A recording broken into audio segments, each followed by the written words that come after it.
WMT के platform पे आपका स्वागत है। पिछले लेक्चर में किया था अध्याय 2 बहुपद, जिसका परिचय आज करेंगे। प्रश्नावली 2.1, जिसका पहला प्रश्न है, किसी बहुपद px के लिए y बराबर px का ग्राफ दिया गया है। प्रत्येक स्थिति में px के शून्यकों की संख्या ज्ञात करनी है। ग्राफ दिया है वो y बराबर px का दिया है, तो हमें px के जो शून्य है वो उनकी संख्या ज्ञात करनी है। देखते हैं, पहला ग्राफ दिया गया है जिसमें x अक्ष है और एक सीधी रेखा दी गई है और कोई रेखा नहीं दी गई, और वह रेखा x अक्ष को स्पर्श नहीं करती है, x अक्ष से नहीं गुजरती है। तो x अक्ष से नहीं गुजरती है, इस स्थिति में इसके शून्यकों की संख्या 0 है। शून्यकों की संख्या 0 है a के लिए। जब px के शून्य ज्ञात कर रहे हैं और px अक्ष को नहीं काट रही है कोई रेखा, तो उसमें शून्यकों की संख्या 0 होगी। जितनी बार x अक्ष को प्रतिच्छेद करेगी या काटेगी वही शून्यकों की संख्या होगी।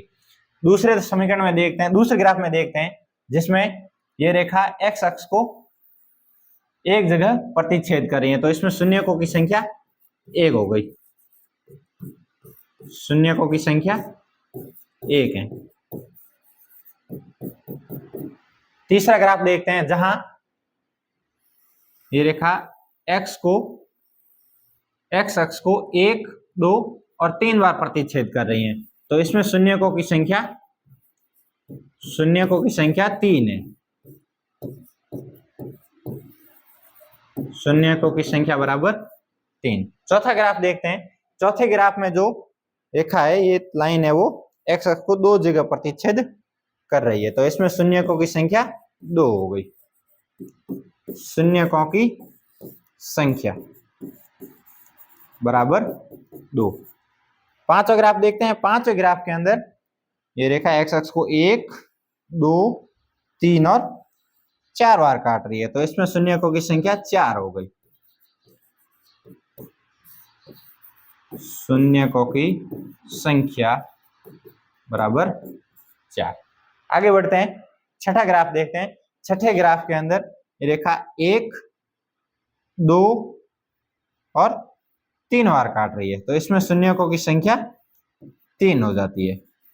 शून्यकों की संख्या बराबर 3। ये इसके शून्यकों की संख्या हो गई। ठीक इसी प्रकार का क्वेश्चन यदि और भी कोई बन जाए कि जिसमें y अक्ष के शून्यकों की संख्या ज्ञात करनी हो, तो उसमें जब और जितनी बार वो रेखा y अक्ष को प्रतिच्छेद करेगी वो उसके शून्यकों की संख्या होगी। इसमें पूछा था x अक्ष पर शून्यकों की संख्या, तो जितनी बार ये x अक्ष को प्रतिच्छेद करेगी उतने ही इसके शून्य हो गए। तो यहाँ 1 हो गया, यहाँ 0 और यहाँ पर 3। इसमें 5, चौथे ग्राफ के अंदर 2 बार प्रतिच्छेद किया 2, 5 ग्राफ के अंदर 4 बार प्रतिच्छेद किया तो 4, और छठे ग्राफ के अंदर 3 बार प्रतिच्छेद किया, तो इसमें शून्यकों की संख्या 3 हुई। कंप्लीट। नेक्स्ट।